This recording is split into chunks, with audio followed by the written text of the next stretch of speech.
वो तो दुनिया के लोगों ने इन लोगों को तोड़कर अपना वोट बैंक इकट्ठा कर लिया, नहीं तो देखा जाए तो ये सब एक ही है, सब एक। ब्राह्मण क्षत्रिय वैश्य शूद्र सब एक है। मेरे परमात्मा के यहां भेद नहीं है। अगर मेरे परमात्मा क्या भेद होता तो संत रविदास जी के सामने जब मीराबाई खड़ी हुई और मीराबाई ने कहा, गुरुदेव तुम गंगा के घाट पर मैं तुम्हारे लिए झोपड़ी बना देती हूं, तो रविदास जी कहते हैं मैं गंगा के घाट क्यों जाऊं, मेरे भजन में स्वयं गंगा आती है। इतने में मीराबाई ने कहा, गंगा यहां आती है? हाँ, जिसमें चमड़ा धोते थे रविदास जी जिसमें चमड़ा धोते थे, उस चमड़े के पात्र में से रविदास जी कहते, राम राम सीता राम राम राम, गंगा मैया प्यास लग रही है, पानी दोगी? इतने में उस चमड़े के पात्र में जिसमें चमड़ा धोया जाता था, गंदा पानी जिसमें भरा हुआ था चमड़े का, उसमें से गंगा जी का रत्न जड़ा हुआ हाथ निकल कर आता है और रविदास जी को पानी पिला देती हैं। ये शास्त्र हमारा कहता है। भगवान कभी भेद नहीं करता कि ये ब्राह्मण है, ये क्षत्रिय, ये वैश्य, ये शूद्र है। भेद हमने करा है, हमने कह दिया ये बड़ा ये छोटा, भेद हम कर रहे हैं। हमारा अपना अपनों से कटने लगा है, हमारा अपना अपनों से बेर करने लगा है। उन अपनों को हमें नहीं छोड़ना है, उन अपनों को अपना कर अपना आनंद लेकर अपनी जिंदगी का रसतत्व प्राप्त करना है। हमारे यहाँ का बड़े से बड़ा फंक्शन, हमारे यहाँ की बड़ी से बड़ी शादी फंक्शन, बड़े से बड़ा कार्य जब हमारे यहाँ कुछ होता है तो सबसे पहले बांस की डलिया, सुपड़ा, बांस का सामान एक बंसकार के यहाँ से आता है, मट्टी के बर्तन एक कुम्हार के यहाँ से आते हैं। हमारे यहाँ से नित्य जो शुरुआत होती है वो कहीं ना कहीं हमारे यहां पर एक आनंद के साथ होती है। शंभु शरणे पड़ी मांगू घड़ी रे घड़ी, दुख काटू दया करी ने दर्शन। ये शुरुआत है हमारे जीवन की, और वहां सुख का अनुभव कराया जाता है, आनंद का अनुभव कराया जाता है। रामू मोची आप ही हो? हाँ। संत कह रहे हैं, रामू मोची ने पूछा आप कहां से आए हो? मैं प्रयागराज जा रहा था तो मैं यहां आ गया कुंभ के मेले में। अरे वाह। रामू मोची बोला मेरा भी 10 साल से मन कर रहा है कुंभ के मेले में जाऊं, प्रयागराज जाऊं, प्रयागराज जाऊं। फिर क्यों नहीं जाते? मेरा भी 10 साल से मन कर रहा है कि प्रयागराज जाऊं कुंभ के मेले में, फिर क्यों नहीं जाते?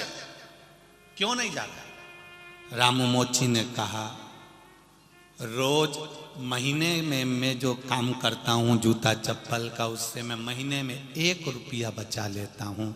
अब की बार मैं कुंभ के मेले में जाऊंगा ये सोचकर मैंने 12 महीने के 12 रुपए इकट्ठे कर लिए और मेरी तैयारी होने लगी। पर मेरी पत्नी गर्भ से है तो मेरी पत्नी पड़ोस में कहीं मेथी की सब्जी की खुशबू आ गई। कौन सी सब्जी की? मेथी की सब्जी की खुशबू आ गई। और मेथी की सब्जी की खुशबू आई तो मेरी पत्नी ने कहा मुझे मेथी की सब्जी खाना है। हमारे यहां बड़े बुजुर्ग कहते हैं कि गर्भवती नारी को जो प्रिय लगता है खाने के लिए वो उसको देना चाहिए, हमारे बुजुर्ग कहते हैं। मोची ने कहा मेरे पड़ोसी के यहाँ बहुत अच्छे पड़ोसी हैं, उनके पास में सब कुछ है, खूब अच्छा उनका घर भी बना है, 2 मंजिल का उनके यहाँ पर सब कुछ है। मैं उन्हीं के यहाँ पर पहुँच गया। मैंने दरवाज़ा बजाया, दरवाज़ा बजा कर कहा काकी जी, ओ काकी जी, काकी जी, ओ काकी जी। काकी जी ने दरवाज़ा खोला। क्या बात है रामू भैया? मेरी धर्म पत्नी गर्व से है, आपके मेथी की सब्जी की खुशबू आ रही है, आप मेथी की सब्जी दे दोगी क्या थोड़ी सी? काकी ने हाथ जोड़कर कहा, रामू भैया मैं सब्जी बन तो रही है मेरे यहाँ सब्जी बन रही है, पर मैं सब्जी आपको नहीं दूंगी। रामू मोची बोला कि आप अच्छे कुल से होगे और मैं चर्मकार हूं, चमड़े का जूता बनाने वाला, शायद आप इसलिए नहीं दे रहे हो। नहीं नहीं रामू भैया ऐसी बात नहीं है। काकी की आंखों से जल निकल चला। रामू ने पूछ लिया, काकी तुम रो क्यों रही हो, क्या हुआ? रामू भैया 5 दिन से घर में भोजन नहीं बना था, कर्जे में ज्यादा लूम हो गए, तुम्हारे काका घर ही नहीं आ रहे हैं, आते हैं तो खिड़की में से कूद कर आते हैं, कोई देख लेगा पैसा मांगने आ जाएगा। ये सारा घर बैंक में कहीं ना कहीं गिरवे रखा हुआ है, धन पड़ा हुआ, कुछ भी नहीं है, बच्चों की विद्या अध्ययन का पैसा भी नहीं है। जब 5 दिन से हम लोग भूखे थे तब एक शव 3 दिन पहले शमशान में जलाया गया था। जलने वाला जो लाश थी जिसका अंतिम संस्कार करा गया था, उसको मेथी की सब्जी का शौक था, इसलिए तीसरे के उठाने में जब खारी समेटने के लिए जाते हैं, आपको भी मालूम होगा जब खारी समेटने जाते हैं, अस्थियां संचय करने जाते हैं, तो उसको जो अच्छी चीज होती है वो शमशान में रख कर आते हैं। बोलो सही है कि गलत है? समोसा कचौड़ी जो भी वो खाता था, तो उसको मेथी की सब्जी का शौक था, मेथी उस जगह पर रखी थी। मेरा पति वहां से मेथी उठा कर ले आया रामू भैया, और वो मेथी की सब्जी अंदर बन रही है। ऐसी जगह की मैं सब्जी आपको कैसे दे दूं रामू भैया, क्योंकि आपकी धर्म पत्नी गर्व से है, गर्व से है। ऐसी सब्जी मैं आपको कैसे दूं? रामू भैया ने कहा, काकी जी घर इतना बड़ा सब गिरवे रखा, हाँ कर्जे में लदालूम 2 रोटी नहीं खा सकते रामू भैया, बच्चे भूख से बिलख रहे रामू भैया। चमड़े का जूता बनाने वाले चर्मकार सब्जी लेकर कहते हैं कि मुझे थोड़ी सी सब्जी दे दो, क्योंकि मेरी पत्नी के लिए चाहिए। सब्जी लेकर तो चले गए। 12 रुपए जो उन्होंने कुंभ में जाने के लिए इकट्ठे करे थे वो लेकर काकी के हाथ में थमा दिए कि ये कुंभ में जा रहा था, उसका धन था। 1 साल 12 महीने में 12 रुपए मैंने कमाए हैं कुंभ में जाने के लिए, प्रयागराज जाने के लिए। ये 12 रुपए तुम रखो, बच्चों का पेट भरो, फिर देखा जाएगा। कुंभ के मेले में मैं बाद में चले जाऊंगा।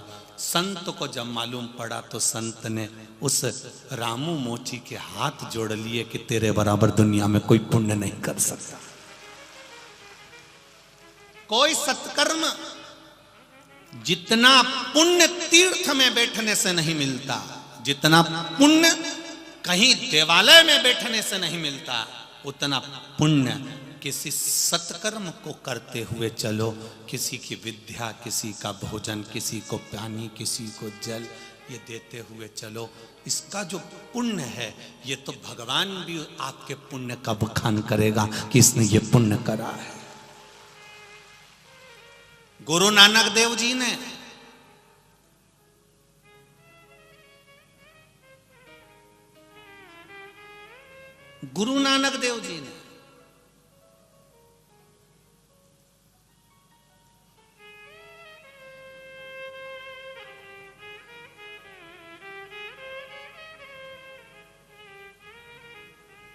ये लोग कहते हैं ना कि वो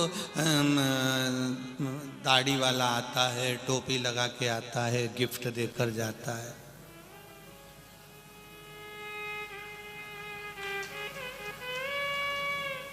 ये सफेद दाढ़ी वाला तो एक ही है, और वो है मेरा गुरु नानक देव, जिसने दुनिया का पेट भरना सिखाया है। एक ही है गुरु नानक देव, जिन्होंने अपने अनुयायियों से कहा, अपने धर्म को मानने वालों से कहा कि किसी भूखे के पेट भरने से बड़ा दुनिया में कोई पुण्य नहीं है। भरो पेट, इसलिए जहां भी जाओगे, जिस गांव में जाओ, वहां होटल नहीं मिले तुमको, वहां तुमको अगर होटल नहीं मिले, भोजन नहीं मिले, साधन नहीं मिले, तो किसी गुरुद्वारे में जाकर बैठ जाना। उस गुरुद्वारे में तुमको पेट भरकर भोजन जरूर मिलेगा, खाली नहीं लौटाया जाएगा। वो भूखा नहीं लौटा सकता। इसलिए जो बोले सो निहाल ससरिये।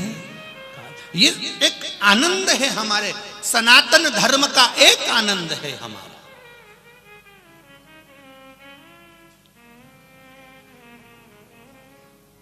कोई कहे कि सब ये सिख धर्म, नहीं, ये सनातनी है।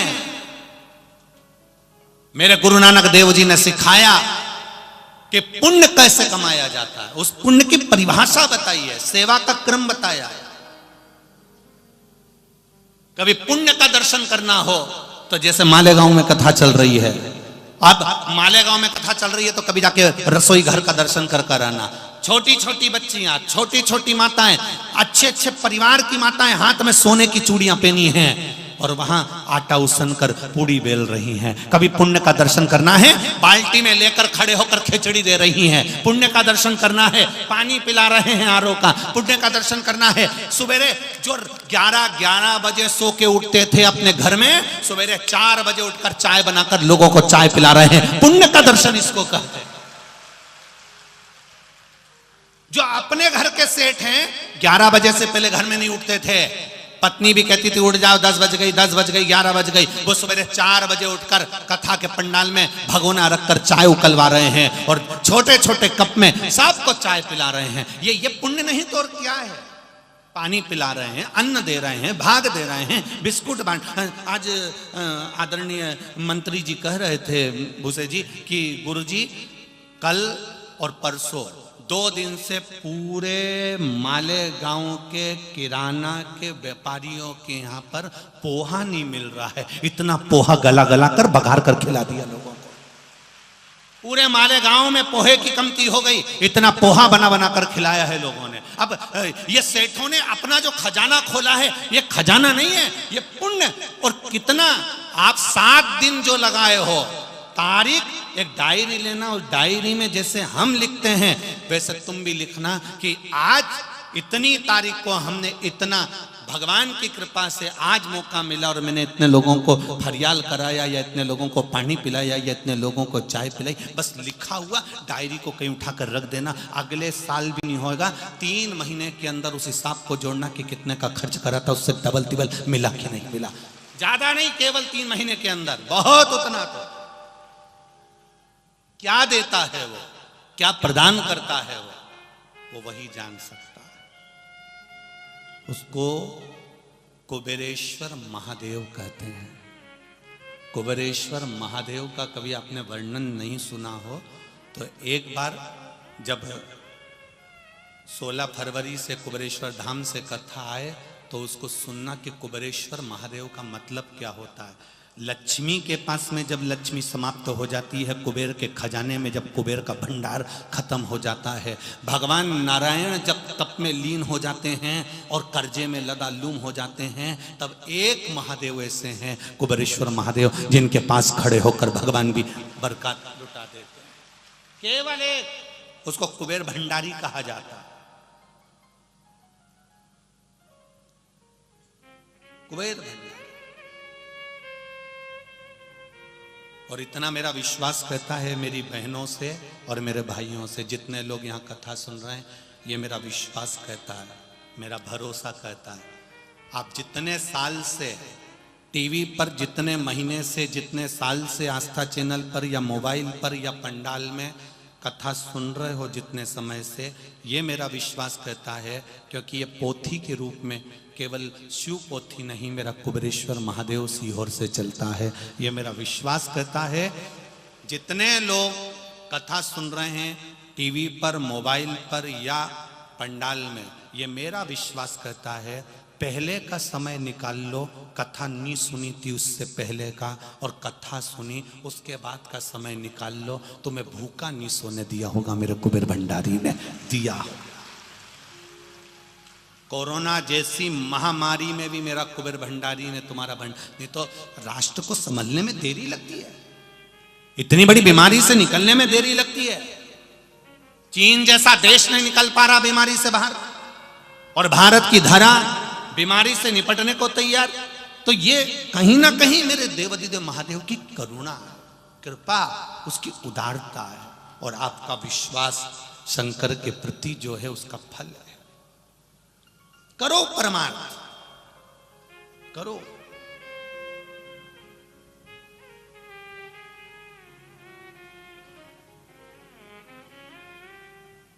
पर परमार्थ करने के बाद में भूल जाना कि मैंने ये किया था, उसको भूल जाओ, तुम्हें याद नहीं रखना है।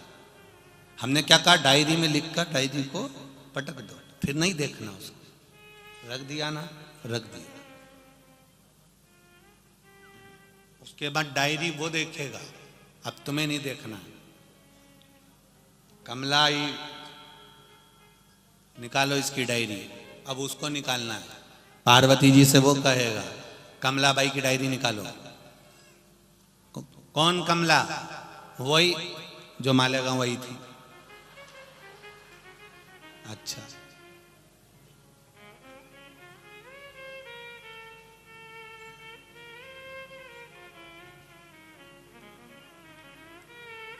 तीर्थ जाओ, मंदिर जाओ, देवालय जाओ, जहां तुम्हारी मर्जी पड़े वहां जाओ, पर तीर्थ जाकर यह विचार कर मत जाना कि मैं वहां जाकर पुण्य बहुत सारा कमा लूंगा। गंगा नहाऊंगी, पुण्य बहुत सारा कमा लूंगी। गोदावरी नहाऊंगी, पुण्य बहुत सारा लूंगी। इस भरोसे में मत जाना रही मेरी मालेगांव की जीजियों और मेरे जी जाओ। इस भाव में मत जाना कि मैं पुण्य कमा लूंगी। तीर्थ जाने के बाद स्नान कर कर यह मत सोचना कि मैंने पुण्य कमाया। पुण्य कब मिलेगा? जब तीर्थ में पहुंचने के बाद आप कोई सत्कर्म करोगे, किसी भूखे को भोजन करा देना, या अपने द्वारा किसी को कष्ट मत दो। अगर भोजन भी नहीं करा सकते, पानी भी नहीं पिला सकते, तो अपने द्वारा किसी को कष्ट मत दो, किसी को कष्ट मत दो। करो, अच्छा करो।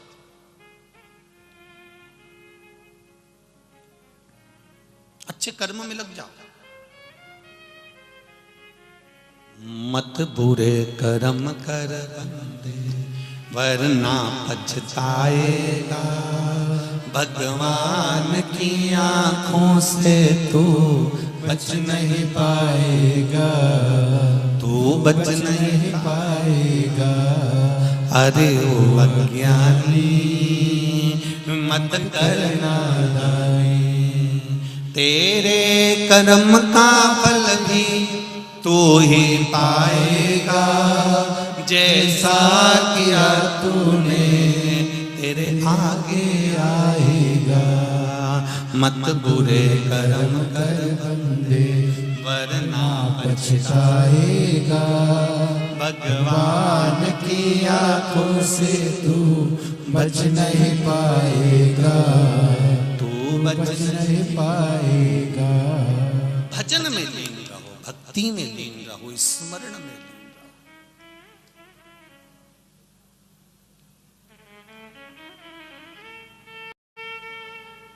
मंदिर जाते हो, पशुपति व्रत करते हो, पशुपति व्रत करने वाला पशुपति व्रत करके चला गया। तुमने व्रत नहीं करा पशुपति का, मान लो, और तुम मंदिर चली गई और वहां पर बहुत सारा प्रसाद रखा हुआ है। 2 हिस्से तो मंदिर में रहते हैं ना। बहुत सारा पशुपति व्रत का प्रसाद रखा है। पुण्य कमाओ, उस प्रसाद को इकट्ठा कर लो। कोई गरीब बस्ती में जाकर, कोई साधारण कोई व्यक्ति भूखा हो, उसको घर से दोने ले जाओ, कागज ले जाओ, उसमें वो प्रसाद इकट्ठा कर कर सबको बांट दो। वो भी तो पुण्य है। मंदिर में भी तो पड़ा रहेगा वो, मंदिर में भी तो रखा रहेगा वो। तुम्हारा पशुपति व्रत नहीं है तो तुम बांट सकती हो, तुम दे सकते हो। मंदिर में गई हो, कभी मौका मिल जाए, कभी ऐसा योग बन जाए कि मंदिर के अंदर, शिव मंदिर में दिया लगाने बहुत सारे आते हैं, माचिस भूल जाते हैं। बहुत छोटी सी चीज है माचिस, बहुत लोग आते हैं, कभी मौका मिल जाए, 1 रुपए की है क्या माचिस, 1 रुपए की। सबकी कीमत बढ़ी, बस उसी की नहीं बढ़ी, क्योंकि वो आग लगाना जानती है, इसलिए उसकी कीमत आज तक नहीं बढ़ी। वो 1 रुपए की है, उसकी कीमत वहां भले नहीं बढ़ी हो, परंतु उसकी कीमत शिव मंदिर में बढ़ जाती है। जब कोई दिया लगाने आता है, माचिस नहीं ला पाता, तो एक माचिस तुम छोड़कर आ जाओ, उस माचिस की पुण्याई देखना। दिया वो जलाएगा, खाते में तेरे जाएगा, वो चीज है, केवल एक माचिस। अब इसका मतलब ये नहीं कि तुम सारे मंदिर में ढेर सारी माचिस पटक दिया, और ढेर भी पटक दो तो मतलब कुछ नहीं है, ऐसा काम ना करिएगा। है वैसे ही तो हमारे चक्कर में ढेर सारे परेशान हैं, और नहीं तो अभी तुम कोई और ये मत कह देना किसी और वाले महाराज ने कहा कि माचिस ही शंकर जी पे चढ़ा दो, लोग तो लोग अब कुछ का कुछ निकाल लें। अरे भाई वहां पंडित जी को या किसी को कह दो ये माचिस रखिए, गुरुजी कोई को नहीं मिले तो ये यहाँ रख के जा रही हूँ, ये दे दे।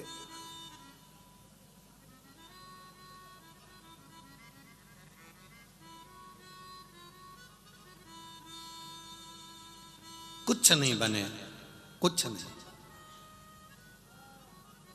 बेलपत्री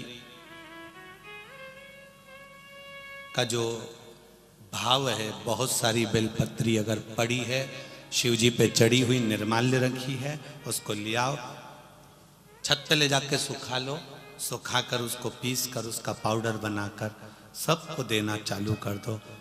हम कहेंगे बेलपत्री जो खा रहा है, किसी को नया नया व्यक्ति खाता है तो मुंह छार छार हो जाता है, उसको स्वाद नहीं आता कई बार भोजन का। हम उनसे कहेंगे अगर ऐसे नहीं खा सकते तो उसको सुखाकर पाउडर बनाकर थोड़ी सी मात्रा में लेना प्रारंभ करो।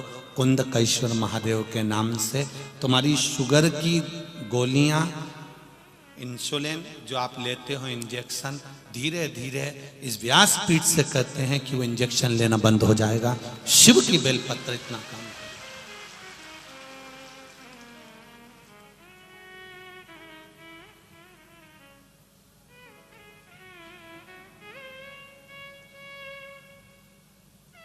करो भजन उसका, डॉक्टर को भी चेक करवाते रहो, उनकी दवाई नहीं छोड़ना, अपन को दवाई खाते रहो। जब बेलपत्री अपना असर देना चालू कर दे, फिर दवाइयां धीरे धीरे कम करें। कब तक खाओगे?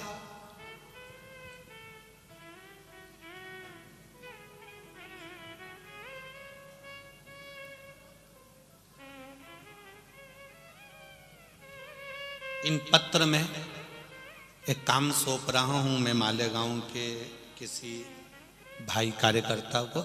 इस पत्र में जो नीचे रखे, इन पत्र में एक पत्र किसी सरकारी हॉस्पिटल की एक सिस्टर का पत्र है, शायद वो कहीं बैठी हो तो उनके स्मरण में होगा। उस पत्र में उस सिस्टर ने लिखा है कि गुरुजी, सरकारी हॉस्पिटल की कि प्राइवेट हॉस्पिटल की, पर उस सिस्टर ने, अगर वो बैठी हो तो अवश्य खड़ी होना। उसने पत्र में लिखा है, आपने बताया था गुरुदेव, जब बच्चा जन्म लेता है मां के गर्भ से और रोता नहीं है, उसको धप मारा, चिमटा खोड़ा तो नहीं रोया, तो स्वधा स्वधा आपने कहा था एक बार कथा में, उसका स्मरण करना और बोलना। तो वो सिस्टर अगर बैठी होंगी तो वो खड़ी हो, उन्होंने पत्र में लिखा है, हो गई खड़ी, क्या कहाँ है? अच्छा, दोनों हाथ हिला दो एक बार। श्री शिवाय नमस्तुभ्यम, श्री शिवाय नमस्तुभ्यम। अच्छा, आप मिल गई, पत्र ढूंढना नहीं पड़ेगा, धन्यवाद, बहुत बहुत धन्यवाद। तो इन्होंने पत्र में लिखा कि हॉस्पिटल में जब बच्चा श्वास नहीं ले पाता, रोता नहीं है, रोता नहीं, चिमटी खोड़ी, धप मारा तो भी नहीं रोया, तब डॉक्टर भी आश्चर्य में पड़ जाते हैं। तब हम उस बच्चे के कान में, जैसा आपने कथा में कहा था, श्री शिवाय नमस्तुभ्यम और सुधा सुधा कहा और बच्चा रोना चालू कर देता है। ये प्रैक्टिकल उनके बताए उन्हें, और वो लिख रही है पत्र में, एक बच्चे के साथ नहीं, कम से कम हमने कई बच्चों के साथ ये क्रिया करी और बच्चा रोना चालू कर देता है। गुरुजी उन बच्चों को प्राण महादेव दे देता है। ये शिव तत्व है, ये शंकर, ये करुणा सागर। बैठो बहन, श्री शिवाय नमस्तुभ्यम, हर हर महादेव, बैठे। ये शंभु है, ये त्रिकालदर्शी। अब भले पत्र मत ढूंढना, हमारी जीजी मिल गई हो, पत्र भले मत ढूंढो, अब तो सम्मुख हो। ये प्रेम, ये करुणा, शंकर के प्रति आपका विश्वास। जितना शिव महापुराण की कथा सुन रहे हो उसमें भरोसा, उसमें विश्वास की मूलता है, उसमें दृढ़ता है, भरोसा।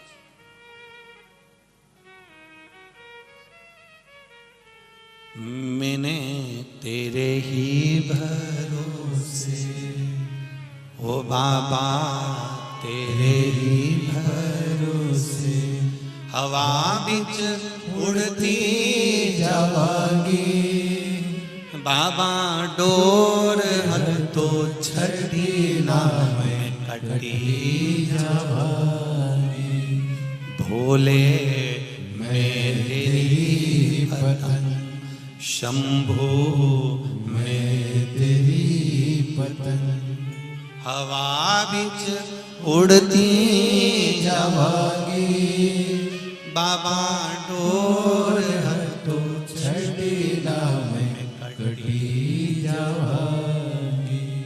शिव कथा कह रहे, भगवान शंकर का गुणगान कर रहा, भगवान शंकर का स्मरण कर रहा। बहुत तीर्थ करने नहीं जा सकते, बहुत दूर तीर्थ करने नहीं जा सकते, तो तुम्हारे नगर में जब ऐसा शिव महापुराण का भव्य आयोजन हो तो समझ लेना सारे तीर्थ यहां आकर बस गए, सारे तीर्थ यहां आ गए। अब मुझे सेवा करना है, तैयारी करना है, शिव पुराण कोई भी कराए, पर मेरी तैयारी ये होगी कि मैं भी कुछ ना कुछ उसमें सहभागिता करूं, मैं भी उसमें कहीं ना कहीं कुछ एक गिलहरी अपने शरीर पर थोड़ा सा मिट्टी चिपका कर जाकर सेतु पर गिरा देती है, उस गिलहरी जैसी सेवा मेरी भी हो जाएगी, मैं भी जाऊं, मैं भी पहुंचू। ये गिलहरी जैसी सेवा ही तो है आपकी। आप लोग जो सीहोर कुबेरेश्वर में दान देते हो, कहीं भोजन भंडारे में, कहीं वृद्धाश्रम बन रहा है, कहीं मंदिर निर्माण हो रहा है, कहीं रसोई घर चल रही है, 24 घंटे भोजन चलता रहता है, हजारों लोग रोज भोजन करते हैं, ये आपका जो सहभागिता आप देते हो, कुछ सहयोग करते हो, ये आपका पुण्य ही तो है। पर एक निवेदन हमने कल भी करा था, आज फिर कर रहा है। अभी जो आस्था चैनल पर बारकोड चलाया जाता है, उस बारकोड को जब आप स्कैन करें तो उसमें पहले नाम देखना कि विठलेश सेवा समिति का नाम आए तो आप पैसे जमा करना, क्योंकि कोई 420 कर कर उसमें आस्था चैनल के उस प्रोमो में से ही उसने एक प्रोमो बना लिया और उसने अपना बारकोड लगा लिया है और वो व्यक्ति पूर्ण तरह से फरेब कर रहा है। तो निवेदन है आप सबसे, जितने लोग कथा सुन रहे हैं, हमारी ये बात को जनमानस तक अवश्य भेजना कि बारकोड का प्रयोग करने से पहले उसमें लिखा हुआ है कि विठलेश सेवा समिति है तो जमा करो, नहीं तो मत करो। स्मरण रहे आपका, चित्तवृत्ति। चाहे फेसबुक यूट्यूब पर भी अगर कोई पैसा जमा कर रहा है देखकर, बारकोड देखकर, तो वो भी अच्छे से देखे, उसमें समिति का नाम लिखा हो तो करिए, नहीं तो मत करिए। पुण्य को कमाइए, आनंद को कमाइए, सहभागिता। एक गिलास पानी भी अगर आप पिला रहे हो तो उसकी सहभागिता, कितना पुण्य कमाया। कल कथा में अपन ने सुना था कृतवर्मा का चरित्र, कितने बाण हुए थे, जम के बोलो, सब तैयारी में आए हो तुम तो है। कल एक दिल्ली की बहन ने पत्र में वो मैसेज करा सीहोर में, उन्होंने लिख कर भेजा, गुरुजी तुम भी नाटक से कम नहीं हो। और नाटक वाले जब एंड मोपे पर कोई बात विशेष होती है ना, वहीं पर नाटक को समाप्त करते हैं। अब एक बाण रह गया तो तुम्हें बता में क्या जा रहा था, तो वो बता देते तो हमारे टेंशन नहीं रहता। अब उसमें टेंशन की क्या जरूरत है। अब रात भर हम यही सोचते रहे वो तीसरा बाण कौन सा है, कौरव जीतेंगे कि पांडव जीतेंगे, क्योंकि अभी तक तो हमने महाभारत में देखा है कि पांडव जीते हैं।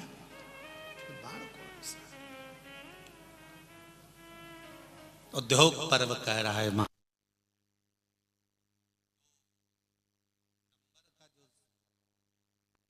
भगवान ने बाण लिया और वो अग्नि से सराबोर बाण भगवान कृष्ण ने अपना पूरा गजेंद्र मोक्ष का, द्रौपदी का चीर बढ़ाने का, और बहुत जो जो प्रहलाद, ध्रुव, नरसिंह सबका जो उद्धार किया है, उनका जितना पुण्य है भगवान कृष्ण ने दूसरे बाण में दे दिया, चलाया। और उधर से कृतवर्मा ने अपना पुण्य, अगर मैंने नीति से धन कमाया हो, ईमानदारी से कमाया हो, सत्कर्म का धन कमाया हो, मैंने कभी किसी का एक अन्न का दाना भी कहीं गलत ना खाया हो, तो मेरा ये बाण पुण्य लेकर जाए। और भगवान कृष्ण ने जो अर्जुन को बाण दिया था वो बाण पीछे खसक गया। कृतवर्मा का दूसरा बाण भी सम्मुख में विजेता की ओर था। भगवान कृष्ण के सामने अर्जुन ने कहा केवल आखिरी बाण बचा है, तीसरे नंबर का, लास्ट। अब मौका नहीं मिल सकता विजय प्राप्त करने का, आखिरी है, तीसरा है। और ये तीसरा जो बाण है, भगवान कृष्ण कहते हैं अर्जुन घबरा मती, बिल्कुल मत घबरा। भगवान कृष्ण ने आखिरी बाण अर्जुन से कहा उठा, अग्नि शस्त्र फिर उठाया अर्जुन ने। भगवान कृष्ण ने उस बाण को लिया और भगवान कृष्ण ने कहा मैंने जितने अवतार धारण करे हैं उन अवतार में मैंने जो पुण्य कमाया है, जनमानस का कल्याण कर कर, पृथ्वी का उत्थान कर कर, पृथ्वी को अपने दंतों पर उठाकर जो मैंने पुण्य कमाया है, जो मैंने आनंद कमाया है, वो सारा पुण्य इस बाण में चला जाए। अब देखो कितने अवतार का पुण्य उस बाण में दे दिया गया। आखिरी है, अंतिम,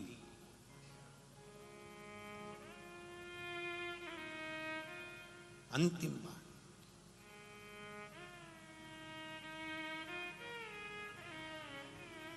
और कृतवर्मा ने देखा कि तीसरे नंबर का बाण है और सामने मेरे वसुदेव भगवान कृष्ण खड़े हैं। कृतवर्मा ने तीसरा बाण उठाया और स्मरण किया, मैं मेरे पिता राजा भोज की संतान, मेरे पिता ने शिव भक्ति करी है,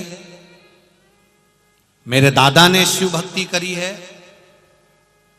आज मेरे सम्मुख में मैंने कभी जीवन में बिना छल के, बिना कपट के, बिना झूठ और प्रपंच के अगर शिव का स्मरण करा हो, शिव मंदिर के शिखर का कभी दर्शन किया हो, शंकर पर कभी एक बूंद भी मैंने जल समर्पित करा हो, तो मेरा वो पुण्य यहां सम्मुख में आ जाए, सामने मेरा वो पुण्य सामने आए। और तीसरे नंबर का बाण जब कृतवर्मा ने छोड़ा, कृतवर्मा ने जब बाण छोड़ा, दोनों बाण सम्मुख में थे, 24 अवतार का पुण्य भी सामने था और शंकर भगवान पर चढ़ाया गया एक लोटे का पुण्य भी सामने था, शिखर के दर्शन का पुण्य भी सामने था, झूठ और कपट से परे जीवन का एक आनंद भी सामने था। दोनों बाण सम्मुख में रह गए, दोनों सम्मुख में रह गए, ना ये हटा ना वो हटा। आखिरी में देवाधिदेव महादेव हनुमान जी के रूप में जहां ध्वजा पर विराजमान थे, वो नीचे आकर स्वयं कहते हैं, हे वसुदेव, हे कन्हैया, हे ठाकुर, अब ये युद्ध समाप्त करो, क्योंकि इस युद्ध को समाप्त करना जरूरी है। तब धृतराष्ट्र और गांधारी ने कहा, पांडवों को इस राज्य को विराजमान कर दो। और कृतवर्मा ने अपना वो बाण वापिस लिया, अर्जुन ने वो बाण वापिस लिया। जरा विचार करना, लोग कहते हैं एक लोटा जल चढ़ाने से क्या होता है, लोग कहते हैं शिखर का दर्शन करने से क्या होता है, लोग कहते हैं भगवान शंकर का गुणगान करने से क्या होता है, दुनिया के लोग कहते हैं बेलपत्र चढ़ाने से क्या इतना सब कुछ काम हो जाता है। दुनिया के लोग कहते हैं कि एक बेलपत्र, मात्र एक बेलपत्र,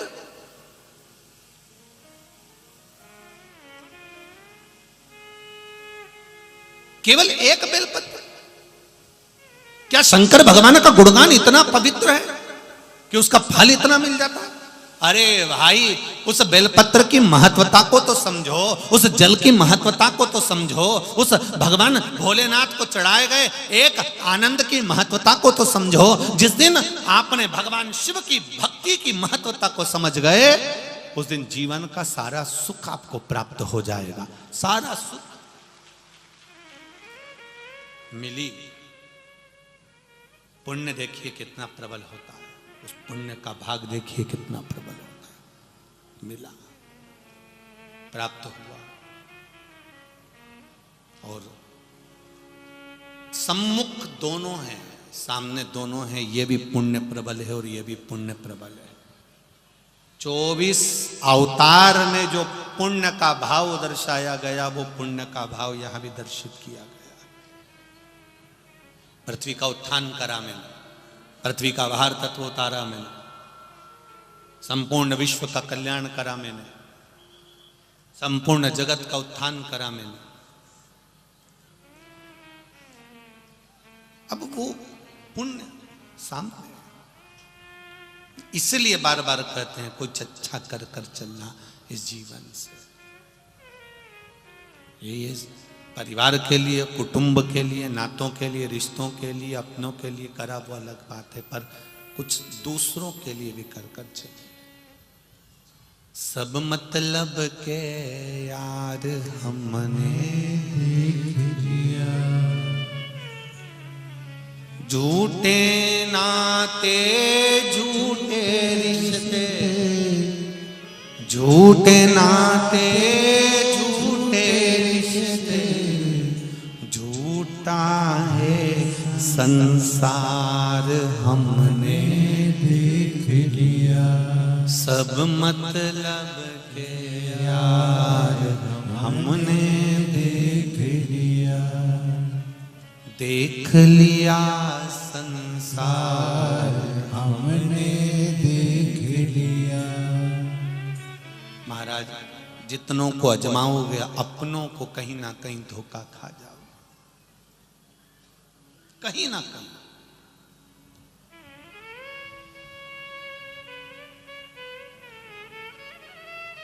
कितना तप करा माता पार्वती जी ने। पितरों की 3 बेटियां, मैना, धन्या और कला। पितरों की 3 बेटियां हैं, मैना, धन्या और कला। केवल सनकादि ऋषि को मात्र इनके शरीर का वस्त्र लगा था और इनको श्राप लग गया था कि तुम पितृलोक से भूमि पर चली जाओगी, मृत्यु लोक में पहुंच जाओगे। केवल श्राप लगा, मृत्यु लोक में चले जाना, पृथ्वी पर जाना। पूछा हमारा उद्धार कैसे होगा? कहा उद्धार की बात करती हो तो तुम तीनों की गोद से 3 देवियां जन्म लेंगी और वो 3 देवियां संपूर्ण विश्व का कल्याण करेंगी।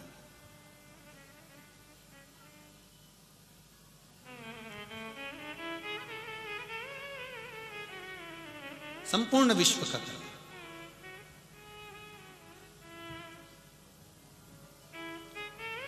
सात पाप होते हैं। कितने पाप हैं? 7। वैसे तो पाप अनगिनत हैं, पर हमारे जो शास्त्र कह रहे हैं, स्कंद पुराण कह रही है, 7 पाप ऐसे होते हैं, उसमें से एक पाप ऐसा होता है जिसका दंड यमराज नहीं देता, जिसका दंड स्वयं महादेव देते हैं। 7 पाप में से एक पाप का दंड स्वयं महादेव को देना पड़ता है। वो कौन सा पाप है? 7 पाप में से एक पाप ऐसा है, स्कंद पुराण कर रही है, स्कंद पुराण वर्णन कर रही है, 7 पाप में से एक पाप ऐसा है जिसका दंड यमराज नहीं देता, धर्मराज नहीं देता, चित्रगुप्त महाराज नहीं देते, नरक में जाकर नहीं भोगना पड़ता, स्वयं महाकाल उसका दंड देते हैं। और ऐसा ऐसा भुगताते हैं, ऐसा ऐसा भुगताते हैं कि शरीर भी रहता है और भोगना भी पड़ता है, कष्ट भी भोगना पड़ता है। वो केवल 7 पाप में से एक पाप है। और जिंदगी में उस पाप को याद रखना, वो 7 पाप में से कौन सा पाप है जिसका दंड स्वयं महादेव भुगताते हैं। अब लोग कहेंगे गुरुजी ये पाप का दंड तो यमराज को भुगताना चाहिए, धर्मराज को भुगताना चाहिए, चित्रगुप्त को भुगताना चाहिए, फिर भगवान महादेव क्यों भुगताते हैं? शंकर भगवान कर रहे हैं 7 पाप में से स्कंद पुराण कहती है एक पाप ऐसा है जिसका भोग भगवान देवाधिदेव महादेव मरने से पहले भुगता देते हैं, मृत्यु से पहले भुगताते हैं। वो कौन सा पाप है?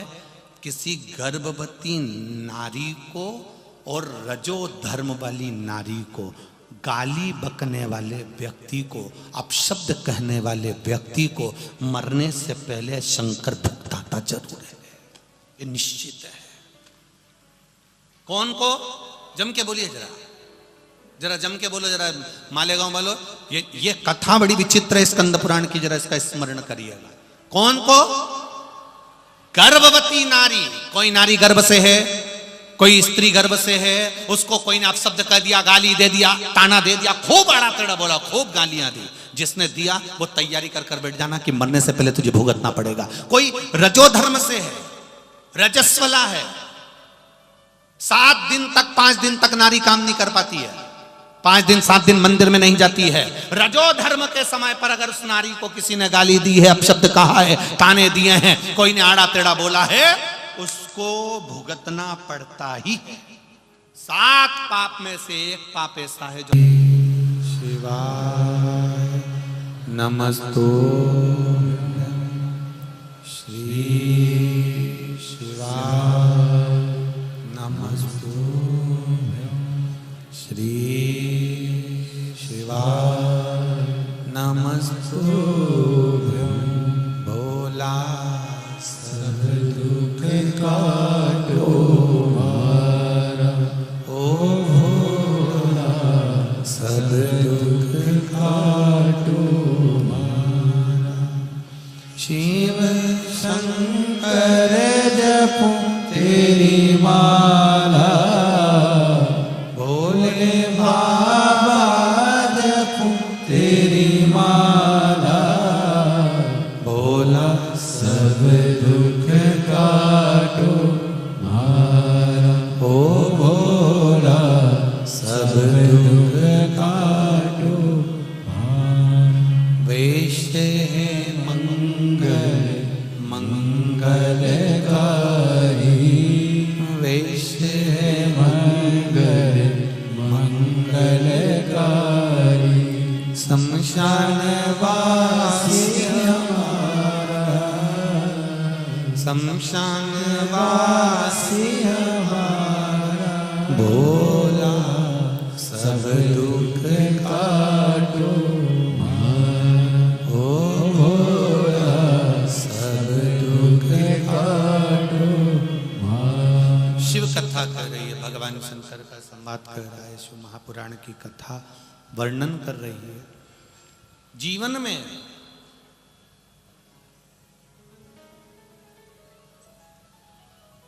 कभी मौका मिल जाए सत्कर्म करने का तो अवश्य करो। पिताजी के यहां पर यज्ञ में माता सती गई, अपमान सहन नहीं कर पाई, क्रोध आ गया, क्रोध की अग्नि में जलकर भस्म हो गई। शिव महापुराण की कथा एक बात कहती है, अपने जीवन में जरूर उतारिएगा। जिस समय पर हमें क्रोध आ रहा है, उस क्रोध में कहीं हम हमारे पुण्य को छिन्न ना करें, हमारे पुण्य को हम समाप्त ना करें। कभी कभी शिव मंदिर में जल चढ़ाकर भी हम भगवान शंकर को जो जल चढ़ा कर आते हैं, जल वापिस पात्र में झेल कर लाते हैं, लाते हो थोड़ा सा पात्र में झेल कर लाते हैं, वो भी हमारे पुण्य को प्रबल कर देता है, वो जल भी हमारे पुण्य को प्रबल कर देता है। एक पत्र आया है, देखिए।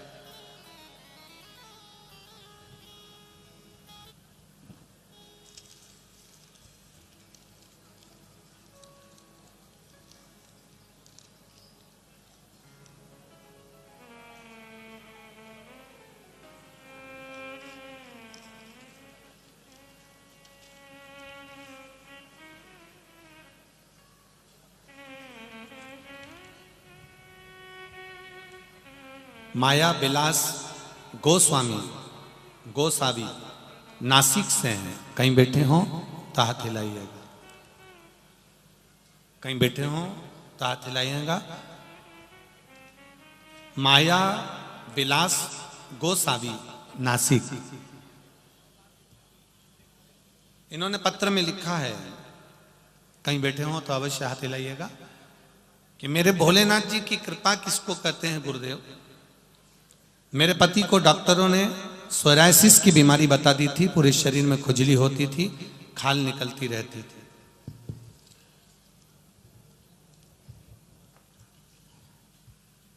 सोरायसिस की बीमारी बता दी, खुजली रहती, शरीर में से खराब चमड़ी निकलती रहती। डॉक्टर बड़े, सभी डॉक्टरों का इलाज करवाया पर कोई अंतर नहीं आया। नासिक, पूना, औरंगाबाद, मनमाड़, सभी हॉस्पिटल में दिखाया, फिर भी कोई इलाज नहीं हुआ। फिर आस्था चैनल पर कथा सुनी और पशुपतिनाथ का व्रत चालू करा। भगवान पर चढ़ाया हुआ एक लोटा जल लाती, शिव जी को चढ़ाती, वही जल लेकर आ जाती, और वो जल भगवान शंकर को कहकर औषधि के रूप में कुंदकेश्वर महादेव का नाम लेकर आती, कुंदकेश्वर महादेव का नाम लेकर आती, बेलपत्री लाती, और बाबा की कृपा से मैं अपने पति को दे देती।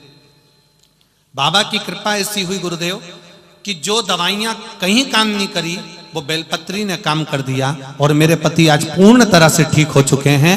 यहाँ कथा में प्रणाम करने के लिए आए हैं, कहीं बैठे हो तो अवश्य हाथ हिलाइएगा। श्री शिवाय नमस्ते। बैठे हैं इधर, शंकर भगवान की जय हो, हर हर महादेव। एक पत्र और बड़ा सुंदर देखिए गुरुजी,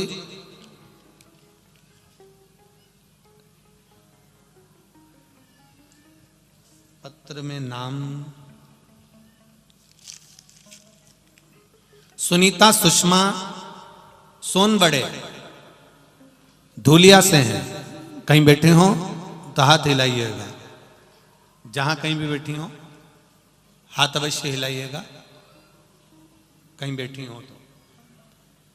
सुनीता सुभाष सोनबड़े, मुकाम पोस्ट जिला धूलिया।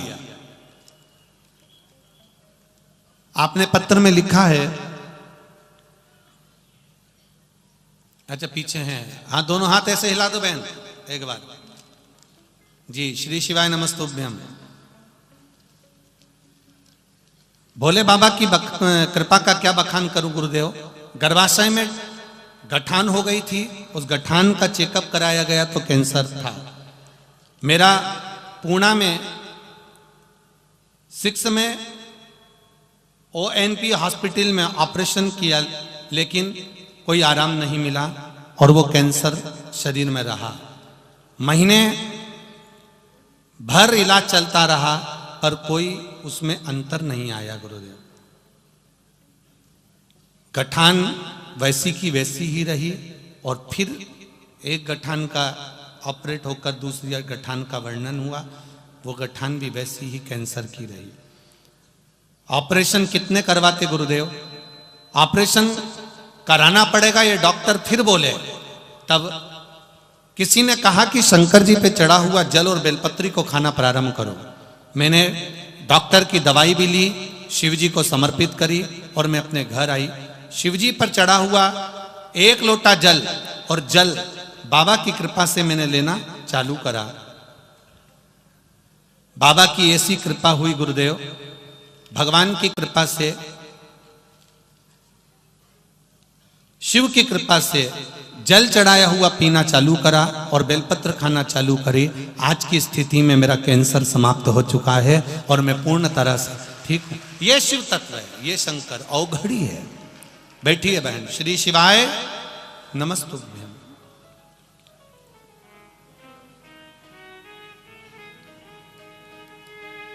एक पत्र और बड़ा सुंदर आया, देखिए।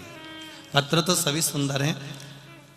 सो पुष्पा रविंद्र भदाड़े, महाराष्ट्र जलगांव चोपड़ा से हैं। कहीं बैठे हो तो हाथ हिलाइएगा, कहीं पर बैठे हो तो हाथ अवश्य हिलाइएगा। सो पुष्पा रविंद्र जी भदाड़े, महाराष्ट्र जलगांव चोपड़ा। भोले की कृपा का क्या बखान करूं, शब्द नहीं है।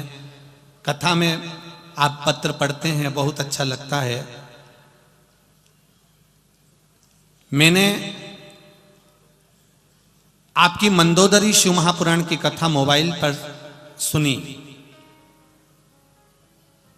बाबा की कृपा से मेरे यहां संतान नहीं थी और बाबा ने ऐसी कृपा करी, मैंने मोबाइल के सामने ही संकल्प ले लिया कि मैंने 7 दिन की पूरी कथा सुन रही हूं। बाबा ऐसी कृपा करना। बाबा मेरी बेटी के घर संतान नहीं थी, तो बाबा ऐसी कृपा करना कि उसके संतान हो जाए। और बाबा की कृपा ऐसी हुई। कथा सुनी, आपने सफेद आंकड़े की जड़ का प्रयोग बताया और मैंने बेटी से वो प्रयोग करवाया। बाबा की कृपा से मात्र कथा सुनने के 7 दिन ही बीते थे और मेरी बेटी की खुशखबरी आ गई और बाबा की कृपा से उसको संतान है।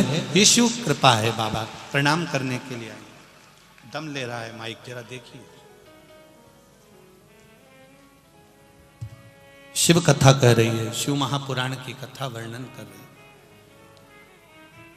जिस भाव से आप बाबा को रिझा रहे हो, जितने हृदय से, जितने आनंद से, जितने चित्त से आप देवादिदेव महादेव को रिझा रहे हो, उसका फल अवश्य प्राप्त होता है। सती मैया ने देखा कि यहां कोई मेरे पति का कोई स्थान नहीं है। थोड़ा क्रोध जाग गया, थोड़ा क्रोध।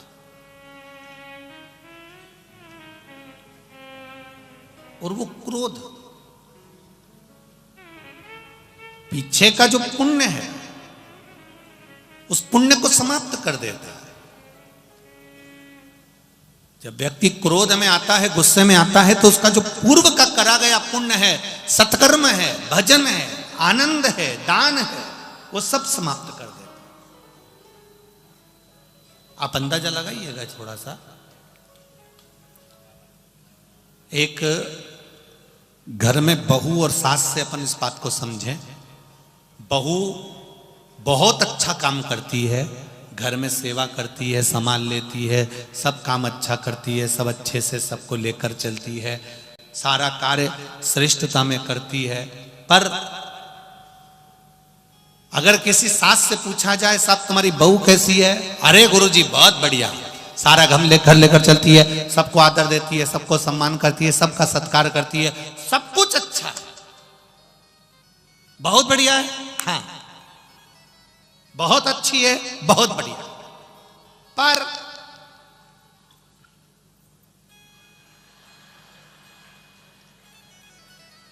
समझ गए? अरे बोलो तो। वैसे तो तुम मालेगांव के हो, जल्दी समझ जाते हो।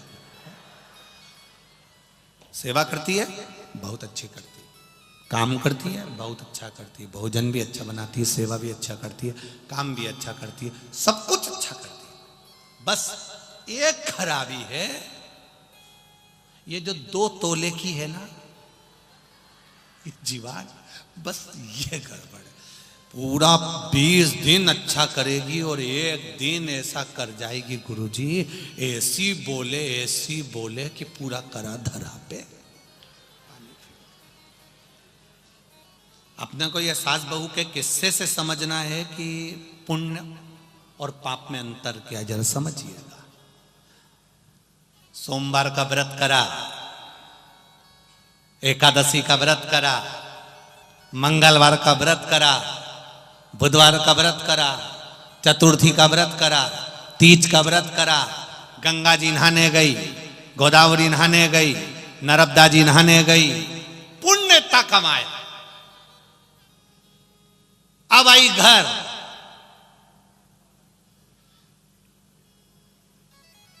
तुम्हारे बाप के यहां से आया था? जब देखो जब फेंके जा रही। अब गर्जी,